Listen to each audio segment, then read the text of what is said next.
Olá, tudo bem? Uma das maiores questões quando nós falamos em holding familiar é a questão do ITBI.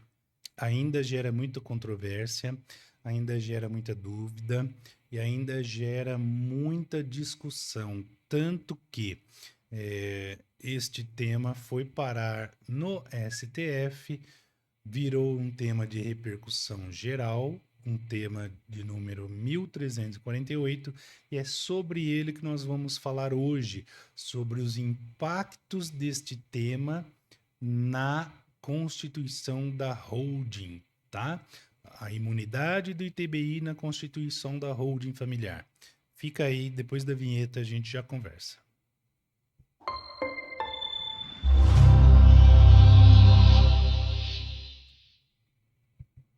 Pois bem, eu sou Fábio Mendes Paulino, advogado especialista em holding familiar e planejamento patrimonial.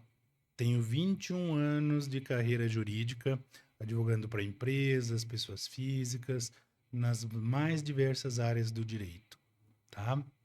Estas são as minhas redes sociais. Ajudaria muito se você se inscrevesse, se você me seguisse e curtisse a minha página lá no Facebook. Seria de grande valia para esse trabalho que a gente traz informação sem custo nenhum para você. Informação de qualidade, pesquisada, fundamentada para você se guiar e poder tomar as decisões necessárias e mais importantes da sua vida. Muito bem. Então hoje vamos falar sobre o quê? Imunidade do ITBI em holdings patrimoniais. Vamos lá. Muito bem. Está aqui. A imunidade do ITBI em holdings patrimoniais, análise do tema 1348 do STF. Esse tema recentemente foi considerado pelo STF como de repercussão geral. O que visa isso? Através de um recurso que foi parar lá no STF, que está discutindo o alcance da imunidade, porque os municípios tendem a uma interpretação restritiva quando se diz respeito à imunidade de TBI. Lógico, eles querem arrecadar cada vez mais, então eles criam embaraços, criam interpretações de forma a restringir essa imunidade. Só que o STF, reconhecendo que esse tema tem repercussão geral, ele vai mudar a forma como essa imunidade é aplicada. Então, tem interesse direto para nós que trabalhamos com holding familiar, para você que está pensando em fazer a sua holding, que é por isso que você está aqui, não tem outro motivo para você estar aqui senão o interesse em saber mais sobre holding familiar. Pois bem, então, o tema 1348 trouxe à tona uma importante discussão sobre o alcance dessa imunidade. A imunidade já existe, só que os municípios tendem a restringi-la, tá? A imunidade tributária nas operações de integralização de imóveis em sociedades. Esta questão possui implicações significativas para as holdings, como eu disse, e empresas patrimoniais, definindo-se a imunidade do ITBI, que é o ITBI, é o Imposto sobre Transmissão de Bens Imóveis. E é isso que acontece quando você integraliza o capital na sua holding com bens imóveis. Você transfere da pessoa física para a pessoa jurídica. Para quê? Para pagamento do capital social, tá? Para integralização do capital. Este bem passa a ser da holding, da empresa, não é mais seu, pessoa física. Então, a discussão é se deve ser estendida, especialmente quando a atividade predominante da sociedade envolve setor imobiliário, porque a exceção à imunidade é justamente essa. A atividade que a empresa vai exercer é de natureza imobiliária? Se é de natureza imobiliária, não tem imunidade. Mas o que se objetiva é ampliar essa imunidade, ainda que seja de natureza imobiliária a sua atividade preponderante. O texto constitucional da imunidade do ITBI está lá no artigo 156, parágrafo 2º, inciso 1º da Constituição. Esse dispositivo ele tem a finalidade de fomentar a capitalização das empresas, incentivando que bens imóveis possam ser integralizados. Quando eu falo que para constituir uma holding familiar não é feita nenhuma maracutaia, não é feito nada de ilegal, aqui eu comprovo para vocês.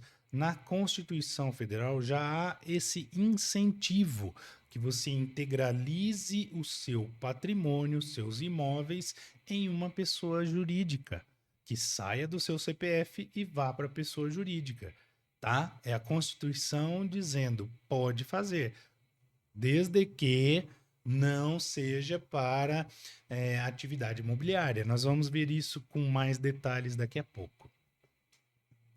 Tá aqui, ó, desde que não haja preponderância da atividade imobiliária. A exceção imposta pelo legislador gera questões interpretativas. Sim, o município ele está interpretando de forma muito restritiva e até presumindo que haverá atividade imobiliária, tá? Principalmente no que diz respeito ao conceito de atividade preponderante. Então, o artigo 156, parágrafo 2º, inciso 1 da Constituição Federal estabelece a imunidade do ITBI. Quando você usar esse imóvel para integralizar o capital social. Exceção à imunidade. Não se aplica quando a atividade preponderante é imobiliária, tá? Questão interpretativa. Surge o debate sobre o conceito de atividade preponderante. O debate está em torno deste tema, deste conceito. O que é atividade preponderante? Qual o alcance, né? Apesar de a atividade preponderante ter definição legal. Coloquei aqui 2 vezes. Definição legal. O conceito de atividade preponderante está lá no Código Tributário Nacional, no artigo 37, nos parágrafos 1º e 2º. O que diz o parágrafo 1º? Considera-se que a empresa exerce atividade preponderante quando mais de 50% da sua receita operacional advém da atividade imobiliária, da sua atividade operacional, da sua receita operacional, resultado das suas operações, do objetivo principal da sua empresa, tá? O que pode acontecer é o seguinte, de você montar uma empresa, por exemplo, dando um exemplo, você montar uma padaria, a atividade preponderante, a receita que a padaria gera, o que é? Vender pão, bolo, salgado, leite, margarina, doce, não é? Essa não é a atividade preponderante dela? Só que se essa padaria é dona de um imóvel e ela vende esse imóvel, mas acontece que não é uma atividade imobiliária, ela não está vendendo para ter lucro, é um imóvel dela que por qualquer que seja a razão, ela está se desfazendo, né? Ela está se desfazendo, não quer mais aquele imóvel, ou vai comprar outro. Imagine que é a sede da empresa e ela vai para um lugar melhor, então ela vende para comprar outro, está progredindo. Não é atividade preponderante, não é atividade imobiliária, uma padaria não tem o objetivo de vender e comprar casas, tá bom? Essa que é a discussão. É natureza imobiliária? Não é natureza imobiliária? Aí o município ele sempre vai querer o quê? Interpretar da forma mais restritiva possível. Para quê? Para cobrar. Para meter a mão no bolso, né? Porque nunca é suficiente o tanto que arrecada. Muito bem. Para empresas novas, aplica-se o parágrafo 2º. O que acontece no parágrafo 2º? Que considera os 3 primeiros anos seguintes à data da aquisição, a data que você transferiu o imóvel para a empresa, para apurar a preponderância. Então, vamos lá, vamos entender.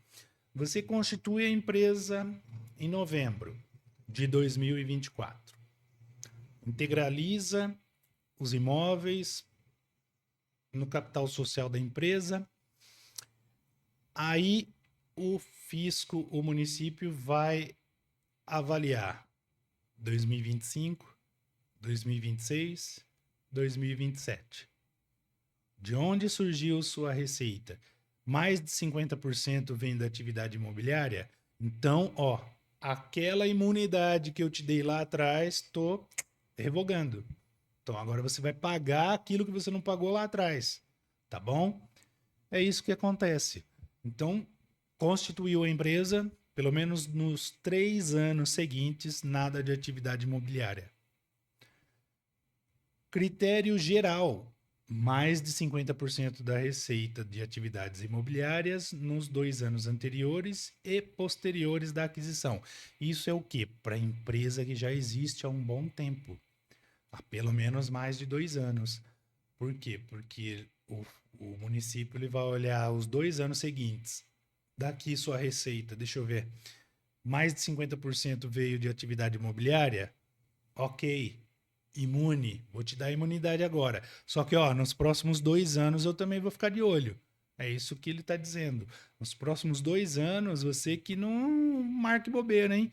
Se tiver mais de 50% da, da, da receita oriundo de atividade imobiliária, eu revogo essa imunidade que eu te dei hoje.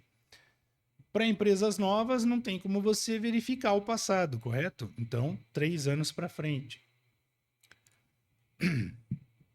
Implicação prática: evitar atividades imobiliárias.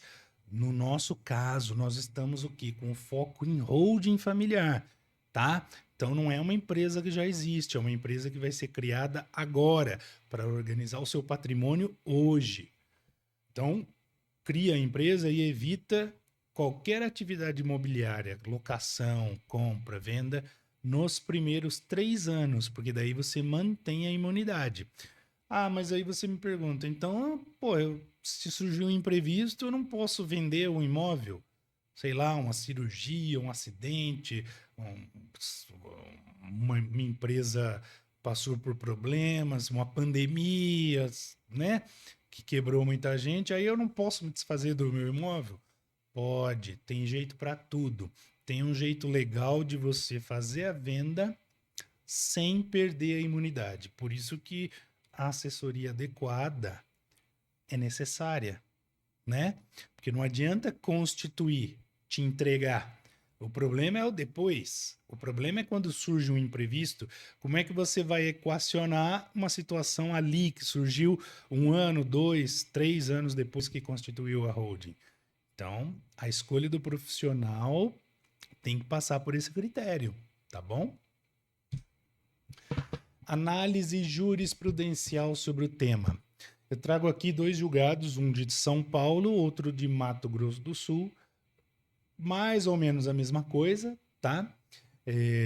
São Paulo exige concreta e cabal atividade, comprovação concreta e cabal.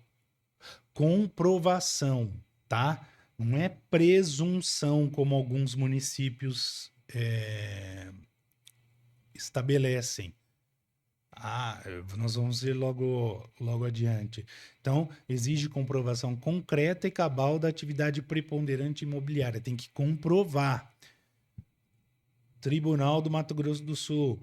O ônus da prova recai sobre o município para afastar a imunidade. Se ele está dizendo que você tem atividade preponderante imobiliária, que mais de 50% da sua receita advém disso, ele é que tem que provar. O ônus é dele, o ônus não é seu. Você presume-se que você foi verdadeiro lá atrás, quando você requeriu a imunidade, e que você se mantém sem qualquer atividade imobiliária durante o período probatório de análise. Então, a interpretação é favorável ao contribuinte, exigindo comprovação sólida para a incidência do imposto, e o ônus sempre é da municipalidade, tá bom? Outras decisões e doutrina relevante.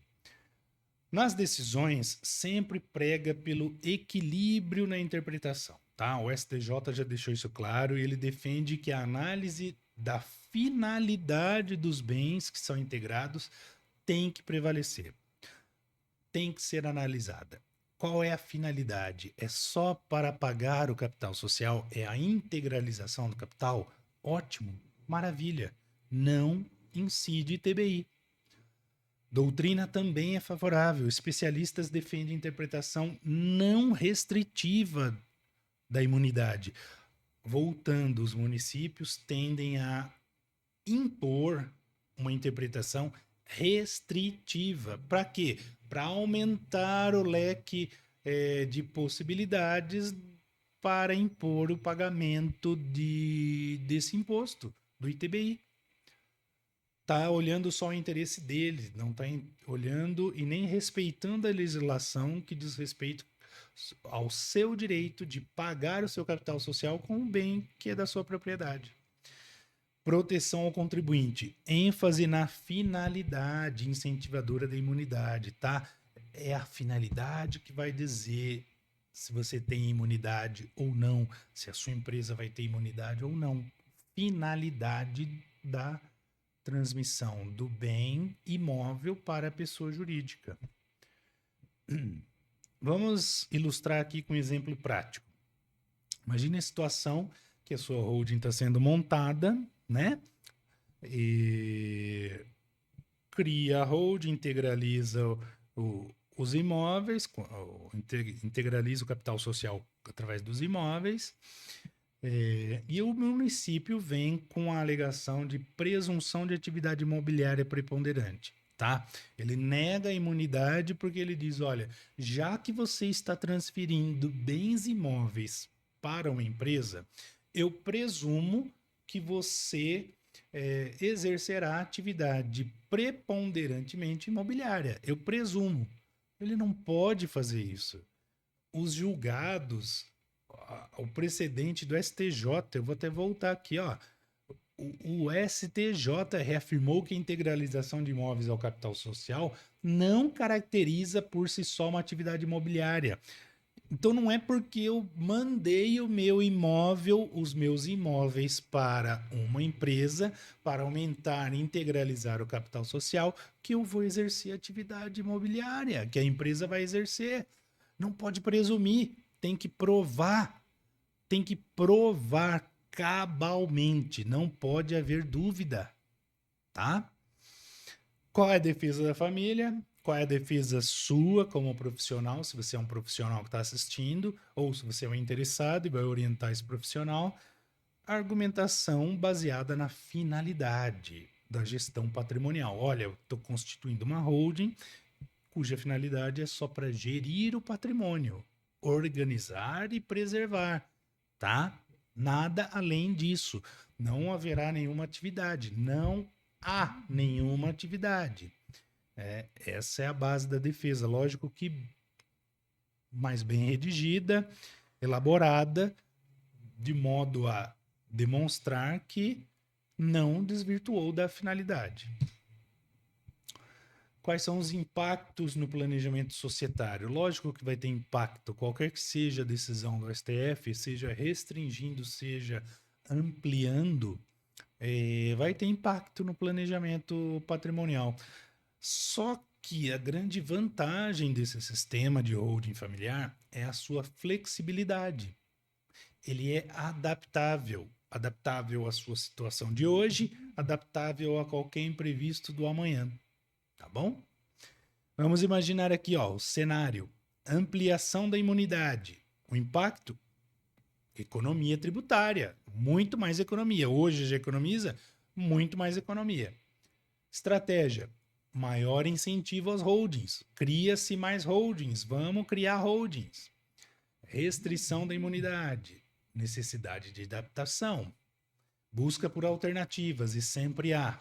Já estamos trabalhando nestas alternativas, né? Nós que trabalhamos nessa área não podemos ficar parado. Então já estamos ligados nesse tema e na repercussão que já foi reconhecida, a repercussão geral. Então estamos ligados e já buscando por alternativas caso a decisão seja negativa. Qual? Na restrição da imunidade. Qualquer que seja o cenário, positivo ou negativo, foco continua na proteção patrimonial, tá? Não vai deixar de existir holding e não vai se tornar ilegal esse ato de integralizar o capital. O planejamento ele só se adapta, tá bom? Conclusão e perspectivas para o futuro. A importância do planejamento sucessório. Ele é essencial para você preservar seus ativos e otimizar na questão tributária. Otimizar de que forma? Pagando menos imposto. Adaptabilidade. Estruturas patrimoniais devem ser flexíveis e a holding familiar ela tem essa característica de ser flexível. Tanto é que nós dizemos o quê?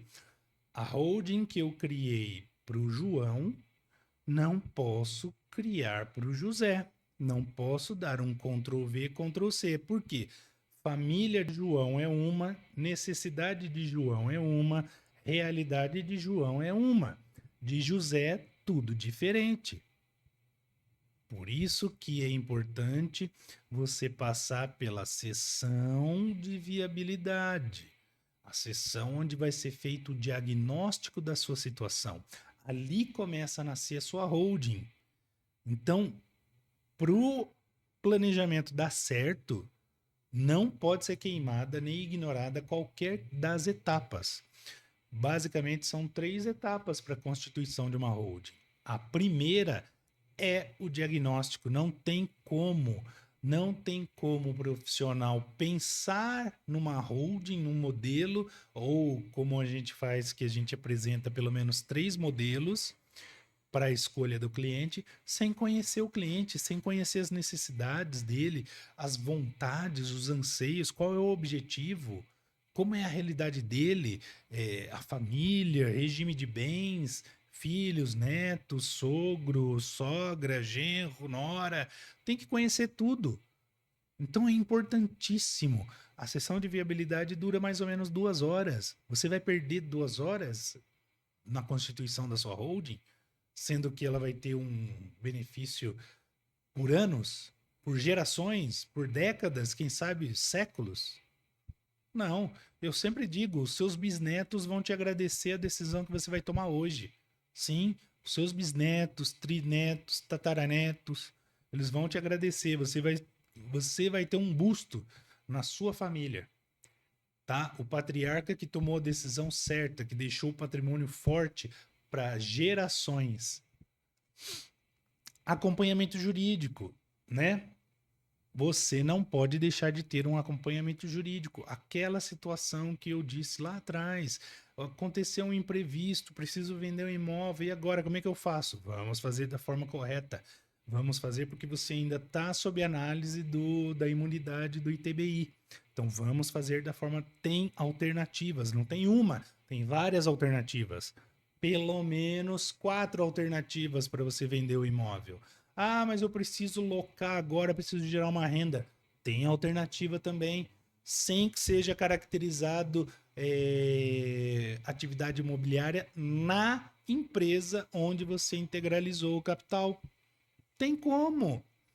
É por isso que a gente estuda, por isso que a gente está aqui, ó, levando informação para você, informação privilegiada, grátis, tá? Para você poder tomar a sua decisão. A técnica jurídica avançada na criação de holding familiar está à sua disposição. Basta você tomar a decisão correta. Muito bem, espero que tenha gostado. Espero que, se tinha alguma dúvida, tenha sanado essa dúvida. Espero que quando você ouvir falar do tema 1348 do STF, não se assuste. Não vá pensar que vai mudar todo o seu planejamento tributário. Não é isso. Esse alcance, a tendência é melhorar, não piorar. Lógico, pode sair uma surpresa? Pode, mas a tendência não é piorar. É favorecer o cenário de proteção patrimonial, tá? de criação de holdings familiares, de integralização do patrimônio, perpetuação desse patrimônio para as gerações futuras. Um grande abraço e muito obrigado pela sua audiência.